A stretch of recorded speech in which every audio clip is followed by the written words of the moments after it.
Hi friends, welcome to the channel.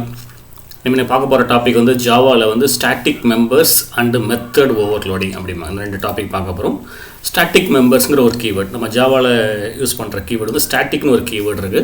இது நம்ம ஜாவாவில் மட்டும் கிடையாது, C++ல இருக்கும். Okay, static keyword. ஓகே, அதில் ஃபஸ்ட்டு என்ன சொல்லுவாங்கன்னா, static member can be categorize into 2 types: static data member, static member function or static methods அப்படிம்பாங்க.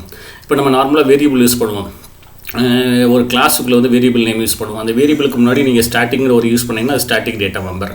மெத்தட் யூஸ் பண்ணுறோம். மெத்தடுக்கு முன்னாடி நம்ம ரிட்டர்ன் டேட்டா டைப் கொடுத்துருப்போம், ஆக்சஸ் ஸ்பெசிஃபையர் கொடுத்துருப்போம். ஓகே, நெக்ஸ்ட் அதில் ஒரு ஸ்டாட்டிக்னு ஒரு கீவேர்டு கொடுத்தோன்னா அது ஸ்டாட்டிக் மெத்தட்ஸ் அப்படிவாங்க. ஓகே, அதில் first one static data member வச்சுக்கோங்களேன். அப்போ ஸ்டாட்டிக் டேட்டா மெம்பர்னால் என்னென்னா, keyword static is proceeded with data type known as static data member. இப்போ என்னென்னா, ஒரு வேரியபிளை டிக்ளேர் பண்ணாமல் நீங்கள் இன்ட் ஏன்னு கொடுக்குறீங்க. அந்த இன்ட் ஏக்கு முன்னாடி நான் ஸ்டாட்டிக்னு கொடுத்தேன்னா அது பேர் என்ன, static data member. Static variables used to maintain the values common to the entire class. இப்போ ஸ்டாட்டிக் வேரியபிள் நார்மல் வேரியபிளுக்கு ஸ்டாட்டிக் என்ன டிஃப்ரென்ஸ் அப்படின்னா, இது காமன் வேல்யூ என்டையர் கிளாஸுக்கும் மெயின்டைன் பண்ணிகிட்டே இருக்கும். ஓகே, நெக்ஸ்ட்டு பாருங்கள், static variables are initialize automatically to 0 if the value is not given. Suppose நம்ம ஒரு வேல்யூ கொடுக்கல அப்படின்னா டிஃபால்ட்டு 0 எடுத்துக்கிடும். இல்லை நம்ம வேல்யூ கொடுத்தோன்னா அந்த வேல்யூக்கு இனிஷியலைஸ் ஆகும். ஓகே, நெக்ஸ்ட் ஸ்டாட்டிக் வேரியபிள்ஸ் நீங்கள் எல்லா அந்த கிளாஸில் உள்ள எல்லா ஆப்ஜெக்ட்ஸும் அதை அக்சஸ் பண்ணலாம். ஓகே, நல்ல மைண்டில் வச்சுக்கோங்க. Static variables are shared by all the objects of that class. அப்போனா ஒரு வேரியபிளில் எல்லா ஆப்ஜெக்ட்டும் அக்சஸ் பண்ணால் அது பேர் ஸ்டாட்டிக் வேரியபிள்னு வச்சுக்கோங்க, ஸ்டாட்டிக் டேட்டா மெம்பர் வச்சுக்கோங்க. ஓகே, அப்போ மீனிங் என்னென்னா, ஒரு கிளாஸ் இருக்குது, ஒரு ஆப்ஜெக்ட் இருக்குன்னா அந்த ஆப்ஜெக்ட் அந்த கிளாஸ்க்குள்ள வேரியபிள் மட்டும் தான் நார்மலாக அக்சஸ் பண்ண முடியும். ஓகே, இப்போ எனக்கு ஸ்டாட்டிக் வேரியபிள்லாம் மீனிங் என்னென்னா, ஒரு கிளாஸுக்குள்ள ஸ்டாட்டிக் வேரியபிள் கொடுத்துட்டீங்க அப்படின்னா அந்த கிளாஸ்க்கு எத்தனை ஆப்ஜெக்ட் கிரியேட் பண்ணுறீங்களோ அவ்வளோ ஆப்ஜெக்ட்டும் அந்த வேரியபிளை மேனிப்புலேட் பண்ணிக்கலாம். இதுக்கு பேர் தான் ஸ்டாட்டிக் வேரியபிள்ஸ் அப்படிம்பாங்க. ஓகே, சின்டாக்ஸ் பார்த்தவங்க static data type variable name 1 variable name 2 etcetera போட்டுக்கலாம். ஓகே, அப்போ எக்ஸாம்பிள் பாருங்கள், the static data member of the class has the following property. Okay, access rule same தான். நம்ம நார்மலாக வேரியபிள் எப்படி அக்சஸ் பண்ணுவோமோ அதே மாதிரி தான் அக்சஸ் பண்ணணும் அப்படிங்கிறது. ஓகே, அப்போனா object name dot variable name கொடுப்போம்னா அதான் சேம் தான். ஸ்டாட்டிக் வேரியபிளோட மெயின் பர்பஸ் என்னென்னா, கவுண்டிங் பர்பஸ்க்காண்டி யூஸ் பண்ணுவாங்க. கவுண்டிங் பர்பஸ்னால் எத்தனை such as counting the number of objects in a program and how many time a function is called அப்படின்னு. ஒரு எக்ஸாம்பிளுக்கு நீங்கள் ஒரு ஸ்டேட் பேங்கை வச்சுக்கோங்களேன். இப்போ ஸ்டேட் பேங்க்கில் நீங்கள் ஒரு ப்ராஜெக்ட் டெவலப் பண்ணிட்டாங்க. அதில் கிளாஸஸ் இருக்குது, ஆப்ஜெக்ட்ஸ் இருக்குது, ப்ரோக்ராம் இருக்குது. ஓகே, அப்போ எனக்கு இது மெயினாக கவுண்டிங் பர்பஸ்க்காண்டி யூஸ் பண்ணுறாங்க அப்படின்னா, இன்றைக்கி டேட்டில் எத்தனை அக்கௌண்ட் கிரியேட் ஆகிருக்குன்னு செக் பண்ண முடியுமான்னா பை யூஸிங் அந்த ஸ்டாட்டிக் வேரியபிள் யூஸ் பண்ணிக்கலாம். அதில் உள்ள ஒரு ஸ்டாட்டிக்னு ஒரு வேரியபிள் யூஸ் பண்ணிவிட்டு அதில் ஒரு கவுண்ட் இன்க்ரிமெண்ட்டே வாங்கலேன். அந்த கவுண்ட் இன்க்ரிமெண்ட் பண்ணிட்டே நமக்கு பெஸ்ட். ஓகே, அப்போ என்னென்னா, எனக்கு ஸ்டேட் பேங்க் ஆஃப் இந்தியாங்கிறது நமக்கு இந்தியா ஃபுல்லாக ஏகப்பட்ட இடத்துல இருக்குது. இன்றைக்கி மட்டும் எத்தனை அக்கௌண்ட்டை புதுசாக க்ரியேட் ஆகிருக்கு. அப்போ ப்ரீவியஸ் ப்ரீவியஸ் டேயோட எத்தனை அக்கௌண்ட் புதுசாக க்ரியேட் ஆச்சு, அந்த நம்பர்லேருந்து இந்த நம்பரை டிஃபரன்ஸ் பண்ணால் பார்க்கலாம். ஓகே, அப்போ மீனிங்னா ஒவ்வொரு கவுண்டிங் பர்பஸ்க்காண்டி யூஸ் பண்ணுவாங்க. இல்லை இன்னொரு எக்ஸாம்பிள் போட்டுக்கலாம். என்னென்னா, ஃபார் எக்ஸாம்பிள் நீங்கள் ஒரு வெப்சைட்லாம் பார்த்தீங்கன்னா விசிட்டர் கவுண்ட்னு ஒரு ஆப்ஷன் கொடுத்துருப்பாங்க. விசிட்டர் கவுண்ட்னா நீங்கள் ஒவ்வொருத்தரும் விசிட்டாக கவுண்ட் இன்க்ரிமெண்ட் ஆகிட்டே போகும். ஸோ அந்தமாரி வேரியபிள்ஸ்லாம் ஒன்லி அந்த ஸ்டாட்டிக் வேரியபிள்ஸாக கொடுத்துருப்பாங்க. ஏன்னா யார் விசிட் பண்ணாலுமே அது இன்க்ரிமெண்ட் ஆகுது. ஓகே, இன்னொரு விஷயம் நம்ம பேங்கிங் அப்ளிகேஷன் எடுத்தோம்ல, ஒவ்வொரு புது அக்கௌண்ட் கிரியேட் பண்ண அந்த வேல்யூ கவுண்ட் இன்க்ரிமெண்ட் ஆகிட்டே ஆகும். அப்போ அந்த ப்ரீவியஸ் டே வேல்யூ இன்றைக்கி உள்ள வேல்யூ ரெண்டே டிஃப்ரென்ஸ் பண்ணால் இன்றைக்கி நியூ அக்கௌண்ட்ஸ்னு வந்துடும். அப்போ நீங்கள் அந்த ஸ்டேட் பேங்க் ஆஃப் இந்தியாங்கிறது இந்தியாவுக்குள்ளே எத்தனை பிரான்ச் இருக்குன்னு பாருங்கள், எல்லாத்தையும் கால்குலேட் பண்ணி ப்ராசஸ் பண்ணிக்கலாம். ஒரே இடத்துல உட்காந்து செக் பண்ணிக்கலாம். ஓகே, ஸோ மெயினாக யூஸ் பண்ணுறது கவுண்டிங் பர்பஸ்க்காண்டி யூஸ் பண்ணுறாங்க. ஓகே, இப்போ நெக்ஸ்ட் ஒரு எக்ஸாம்பிள் ப்ரோக்ராம் கொடுக்க பாருங்கள். கிளாஸ் சாம்பிள்னு கொடுத்துருக்கேன். உள்ள ஸ்டாட்டிக் இன்ட் ஏன்னு கொடுத்தாச்சு. அப்போ ஸ்டாட்டிக் இன்ட் ஏன்னு கொடுத்தாச்சு. அப்போ சாம்பிளுங்கிறது எனக்கு கன்ஸ்ட்ரக்டர் ஃபங்க்ஷன். கிளாஸ் நேமும் ஃபங்க்ஷன் நேம் சேம்னா கன்ஸ்ட்ரக்டர் ஃபங்க்ஷன். அதில் நான் A++ன்னு கொடுத்துருக்கேன். ஓகே, அப்போ இந்த கிளாஸுக்குள்ளே ஒரு கன்ஸ்ட்ரக்டர் ஃபங்க்ஷன் மட்டும் இருக்குது, ஒரு ஸ்டாட்டிக் வேரியபிள் இருக்குது. அப்போ நான் பாருங்கள், நெக்ஸ்ட் மெயின் ப்ரோக்ராம் பண்ணுறேன். Class test public static void main சாம்பிளுக்கு ஆப்ஜெக்ட் கிரியேட் பண்ணுறேன். Sample space S1 = new sample. Okay, அப்போ எனக்கு கன்ஸ்ட்ரக்டர் ஃபங்க்ஷன் கால் ஆயிரும். கால் ஆகும்போது அங்கே A++ன்னு இருக்குது. அப்போ மீனிங் என்ன, எனக்கு ஸ்டாட்டிக் இன்டிஜில் சொல்லியிருக்கோம், நம்ம வேல்யூ கொடுக்கலைன்னா பை டிஃபால்ட்டாக 0 அசைன் ஆகும். அப்போ எனக்கு என்னென்னா 0 அசைன் ஆகும். உள்ள கன்ஸ்ட்ரக்டர் ஃபங்க்ஷன் நீங்கள் A++ போடும்போது அது A++ என்ன ஆட்டோமேட்டிக்காக 0 1 இன்க்ரிமெண்ட் ஆகும். நான் system.out.println S1.a போட்டேன் அப்படின்னா ஸோ ஆட்டோமேட்டிக்காக 1 இருக்கும். அதே next sample space S2 = new sample அப்படிங்கிறோம். இப்போ செகண்ட் டைம் கன்ஸ்ட்ரக்டர் கால் ஆகுது. இப்போ என்னது A++ ஆல்ரெடி ஏல என்ன வேல்யூ இருக்குது, 1 இருக்குது. இந்த 1 எனக்கு ட்ரூவாக சேஞ்ச் ஆகுது. அப்போ மீனிங் பாருங்கள், S1ங்கிற ஒரு ஆப்ஜெக்ட், S2ங்கிற வேறு ஆப்ஜெக்ட், பட் ரெண்டுமே ஒரே வேரியபிளை மேனிப்புலேட் பண்ணலாம். அந்த வேரியபிள் தான் ஸ்டாட்டிக் வேரியபிள். அப்போ ஸ்டாட்டிக் கொடுத்தா மட்டும்தான் எல்லா ஆப்ஜெக்ட்ஸும் அதை மேனிப்புலேட் பண்ணிக்கலாம். இப்போ வந்து s2.a வந்து 2 வந்துடும். அப்போ நெக்ஸ்ட் நம்ம sample space s3 equal new sample. இப்போ தேர்ட் டைம் ஸோ a வந்து 3 ஆகுது. இப்போ s3.a கொடுத்தா அவுட்புட் வந்து 3. நான் ரன் பண்ணுறேன் பாருங்கள், number of object is 1, 2 and 3. So நான் வந்து வேல்யூ கொடுக்கல, பை டிஃபால்ட்டாக 0ங்கிற வேல்யூ எடுத்துக்கிறது. இப்போ இந்த கேஸ் பாருங்கள், சேம் ப்ரோக்ராம் தான், நான் எதுவும் சேஞ்ச் பண்ணல. Static int a equal to 10 கொடுத்துருக்கேன். Static int a equal to 10. அப்போ நான் வேல்யூவை நான் இனிஷியலைஸ் பண்ணிட்டேன். அப்போ நான் வேல்யூ இனிஷியலைஸ் பண்ணிட்டேன்னா அந்த வேல்யூலேருந்து ஸ்டார்ட் ஆகுது. ஓகே, அப்போ அந்த கேஸில் ஃபஸ்ட் ஆப்ஜெக்ட் கிரியேட் பண்ணுறீங்க. ஃபஸ்ட் ஆப்ஜெக்ட் கிரியேட் பண்ணணும், sample space s1 equal to new sample. அப்போ வந்து கன்ஸ்ட்ரக்டர் ஃபங்க்ஷன் கால் ஆகுது. 10 வந்து 11 சேஞ்ச் ஆகுது. செகண்ட் ஆப்ஜெக்ட் வந்து 12, தேர்ட் ஆப்ஜெக்ட் வந்து 13. இதுதான் டிஃப்ரென்ஸ். அப்போ மீனிங் என்ன, ஸ்டாட்டிக் வேரியபிள்ஸ் நம்ம கொடுக்கலன்னா பை டிஃபால்ட்டாக 0 எடுக்கணும். நம்ம கொடுத்தோன்னா அந்த வேல்யூக்கு இனிஷியலைஸ் ஆகிடும். இன்னொரு விஷயம் வந்து அந்த ஸ்டாட்டிக் வேரியபிள்ஸ் வந்து எல்லா ஆப்ஜெக்ட்டும் அந்த கிளாஸில் உள்ள எல்லா ஆப்ஜெக்ட்டும் மேனிப்புலேட் பண்ணிக்கலாம். நீ கடைசியாக எந்த டேட்டா மேனிப்புலேட் பண்ணோ அந்த டேட்டா தான் அங்கே ஸ்டோர் ஆகிருக்கும். Okay, next program without static keyword. இப்போ இதில் வந்து நான் இப்போ ஸ்டாட்டிக் கீவேர்ட் வச்சு பார்த்துட்டேன். இதே ப்ரோக்ராமில் நான் வந்து ஸ்டாட்டிக் கீவேர்ட் இல்லாமல் தான் என்ன இருக்கும். ஓகே, நான் ஸ்டாட்டிக் போல் இன்ட் ஏன்னு கொடுத்துருக்கேன். அப்போ நெக்ஸ்ட் அந்த ப்ரோக்ராம் நான் அதே சேம் ப்ரோக்ராம் தான், sample space s1 equal to new sample இதெல்லாம் கொடுத்துருக்கேன். ஓகே, இதில் என்ன மீனிங் ஆகுதுன்னு பாருங்கள். இப்போ நம்ம ஆல்ரெடி கிளாஸ் சாம்பிள் கொடுத்துருக்கோம், இன்ட் ஏன்னு கொடுத்துருக்கேன், சாம்பிள் கொடுத்துருக்கோம். ஓகே, இப்போ நான் வேல்யூஸ் எதுவுமே கொடுக்கல. தட் இஸ் ஸ்டாட்டிக்ங்கிற கீவேர்டை ரிமூவ் பண்ணியாச்சு. So normal variable. அப்போ நார்மல் வேரியபிள்னா மீனிங் என்ன அப்படின்னா, அப்போ நான் first object sample space s1 create பண்ணுறேன். சாம்பிள் ஸ்பேஸ் s1 கிரியேட் பண்ணுறேன் அப்படின்னா அப்போ சாம்பிள் ஸ்பேஸ் s1 கிரியேட் பண்ணுறேன். அப்போ கன்ஸ்ட்ரக்டர் ஃபங்க்ஷன் கால் ஆகுது. ஓகே, அப்போ நான் a++ நினைக்கிறேன். இப்போ ஆட்டோமேட்டிக்காக நமக்கு வந்து வேல்யூ கொடுக்கல. நம்ம கிளாஸில் வந்து நம்ம வேரியபிள் கொடுக்கலன்னா டிஃபால்ட் வேல்யூ 0 எடுத்துக்கிடும். அப்போனா s1.a வந்து என்ன வரும், ஸோ a++ வந்து s1.a வந்து 1 வரும். ஓகே, அப்போ next sample space s2 equal new sample. இப்போ செகண்ட் ஆப்ஜெக்ட் கிரியேட் பண்ணுறேன். அப்போ செகண்ட் ஆப்ஜெக்ட் கிரியேட் பண்ணும்போது it's not static variable. Static variable கிடையாது, நார்மல் வேரியபிள். அப்போ வந்து அந்த s2.aங்கிற வேரியபிள். அப்போ s2.a வந்து இனிஷியலாக 0 இருக்கும். அப்போ நெக்ஸ்ட் வந்து அந்த கன்ஸ்ட்ரக்டர் ஃபங்க்ஷன் கால் பண்ணும்போது இது s2.a வந்து இன்க்ரிமெண்ட் ஆகுது. இப்போ s2.a வந்து எகெயின் 1. அப்போ s3.a எகெயின் 1. சொல்கிற டிஃப்ரென்ஸ் புரியல.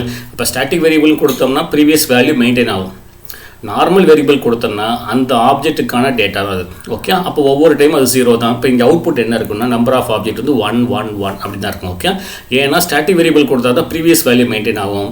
நம்ம ஸ்டாட்டிக் வேரியபிள் கொடுக்கலன்னா அந்த வேரியபிள் வந்து அந்த ஆப்ஜெக்டோட வேரியபிள். அப்போ வந்து அங்கே என்ன டிஃபால்ட்டாக வந்து 0 இனிஷியலைஸ் ஆகும். அது இன்க்ரிமெண்ட் பண்ணும்போது 1, 1, 1 தான் ஒரு ஆன்சர் வரும். ஓகே, அப்போ s1.a வந்து டிஃப்ரெண்ட். s1 ஆப்ஜெக்டோட a, s2.a s2ங்கிற ஆப்ஜெக்டோட a, s3.a s3ங்கிற ஆப்ஜெக்டோட a. ஆனால் ஸ்டாட்டிக் வேரியபிள்ங்கிற மீனிங் என்னென்னா அந்த a வந்து shared by all the variables. Okay, all the object of the classes. Okay, next static member function or static methods.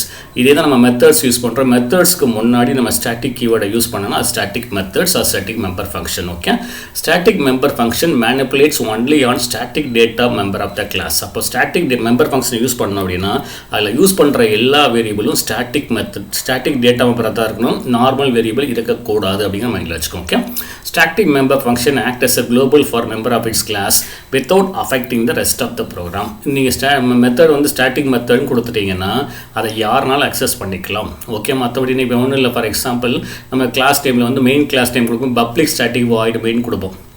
நம்ம ப்ரோக்ராமை ரன் பண்ணும்போது இந்த மெயின் ஃபங்க்ஷன் தான் ரன் ஆகும். ஓகே, அந்த நார்மலாக வந்து ஒரு எக்ஸாம்பிளுக்கு வந்து நீங்கள் ஒரு கிளாஸில் உள்ள ஃபங்க்ஷனை கால் பண்ணணும், உள்ள மெத்தடை கால் பண்ணணும்னா அந்த ஆப்ஜெக்ட் நேம் டாட் அந்த மெத்தட் நேம் கொடுப்போம். ஆனால் ஸ்டாட்டிக் மெத்தட் அப்படி கிடையாது, குளோபலாக நீங்கள் கால் பண்ணிக்கலாம். ஓகே, அதுக்கு ஆப்ஜெக்ட் வச்சு கால் பண்ண அவசியம் கிடையாது. ஓகே, அந்த ஸ்டாட்டிக் அண்ட் நான் static member function cannot have the same name and the same argument name type. Okay, அப்போ எனக்கு வந்து ஸ்டாட்டிக்லேயும் ஒரு மெத்தட் இருக்குது, நான் ஸ்டாட்டிக்லேயும் ஒரு மெத்தட் இருக்குது. ரெண்டையும் சேம் நேம் சேம் ஆர்குமெண்ட் வைக்கக்கூடாது. Okay, they can call only other static methods. இது வந்து என்ன பண்ணால் இன்னொரு மெத்தட் இங்கே ஒரு ஃபங்க்ஷனை நீங்கள் கால் பண்ணுறீங்க இல்லை ஒரு மெத்தடை கால் பண்ணுறீங்கன்னா அந்த மெத்தடும் கண்டிப்பாக ஸ்டாட்டிக்காக தான் இருக்கணும். ஓகே, சின்டாக்ஸ் என்னன்னு பார்த்துக்கோங்க.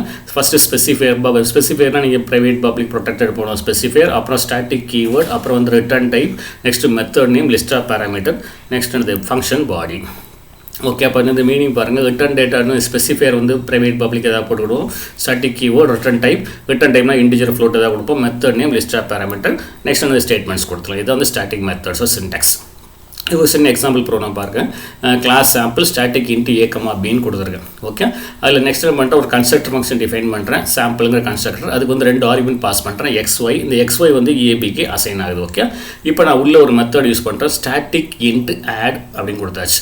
அப்போ எனக்கு என்ன பாருங்கள், இந்த ஆடுங்கிற மெத்தட் ரிட்டர்ன் டேட்டா டைப் வந்து இன்டிஜர், பட் இது ஸ்டாட்டிக் மெத்தட் ரிட்டர்ன் ஏ ப்ளஸ் பி. அப்போ இந்த இடத்துல நான் ஒரு பாயிண்ட் வச்சுக்கோங்க, ரிட்டர்ன் ஏ ப்ளஸ் பின்னு கொடுத்துருக்கேன்னா அப்போ ஏ ப்ளஸ் பி சம் ஆகிட்டு ரிசல்ட் ரிட்டர்ன் பண்ணுது. இங்கே எனக்கு ஏபி ரெண்டுமே ஸ்டாட்டிக் வேரியபிள் தான். ஃபஸ்ட்டு பாயிண்ட், ஸ்டாட்டிக் மெத்தட்ஸ் வந்து எதை யூஸ் பண்ணணும், ஒன்லி ஸ்டாட்டிக் வேரியபிளை மட்டும் தான் யூஸ் பண்ண முடியும். ஸோ கரெக்டாக தான் இருக்குது, ஒன்றும் ப்ராப்ளம் கிடையாது. Okay, so class definition over.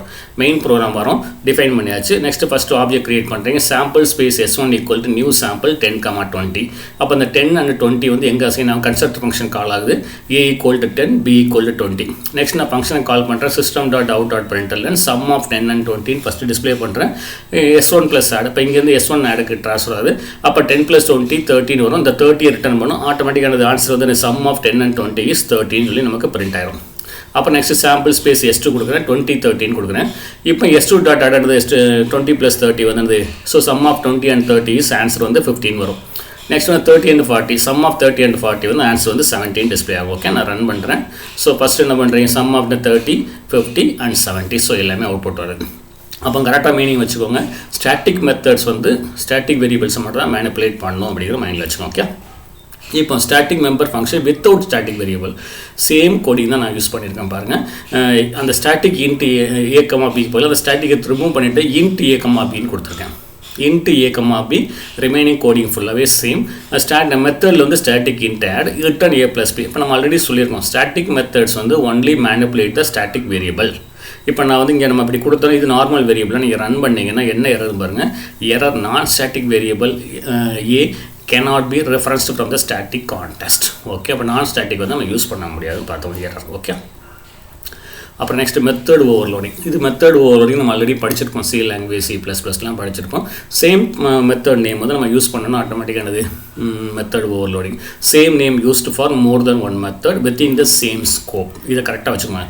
Same name used for more than one method within the same scope. na ஒரே கிளாஸுக்குள்ளே இல்லை ஒரே ஸ்கோப்புக்குள்ளே இருந்துச்சு அப்படின்னா அது வந்து அந்த மெத்தட் ஓவர்லோடிங். ஓகே, இது என்ன மெத்தட் ஓவர்லோடிங் என்ன அப்படின்னா perform the similar task but using different input parameter. Method overloading நம்ம என்ன பண்ணுவோம்னா மெத்தட் வந்து டாஸ்க் வந்து சேம் தான், different type of data parameter use பண்ணுவோம். இப்போ ஃபஸ்ட் நீங்கள் ஆடுன்னு கொடுக்குறீங்க, ஆடில் வந்து 2 இன்டிஜர் டேட்டா ஆட் பண்ணலாம், அப்போ பேராமீட்டர் வந்து different.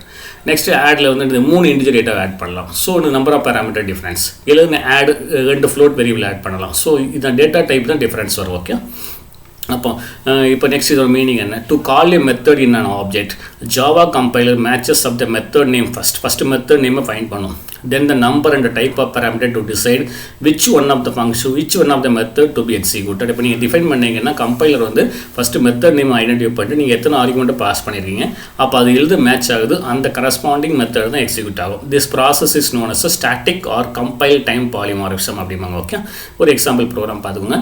Import space java.utl.asterisk. Okay, எல்லாம் கிளாஸ் அளவு கொடுத்தாச்சு. Public static void main. நான் scanner space S equal to new scanner system.in கொடுத்துருக்கேன். system.out.println enter the a value. So ஏங்கிற வேல்யூ இன்புட் வாங்குறோம். Next integer b value c value 3 input வாங்கியாச்சு. அப்புறம் என்னது மேக்ஸிமம் ஆஃப் ஃபஸ்ட்டு 2 வேல்யூஸ் ஒரு function கொடுத்துருக்கேன். அந்த ஃபங்க்ஷனோட மெயின் ஒர்க் வந்து மேக்ஸிமம் ஆஃப் a கமா பியில் நீ ஃபைன் பண்ண அப்படிங்கிறோம்.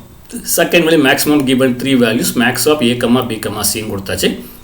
இப்போ நெக்ஸ்ட் என்ன பண்ணுறீங்க, ஃபஸ்ட்டுக்கு முடிச்ச பப்ளிக் ஸ்டாட்டிக் வாய்ட் மெயின் கொடுத்தாச்சு. அப்புறம் என்ன பண்ணுறேன், இப்போ static int max int x comma int Y.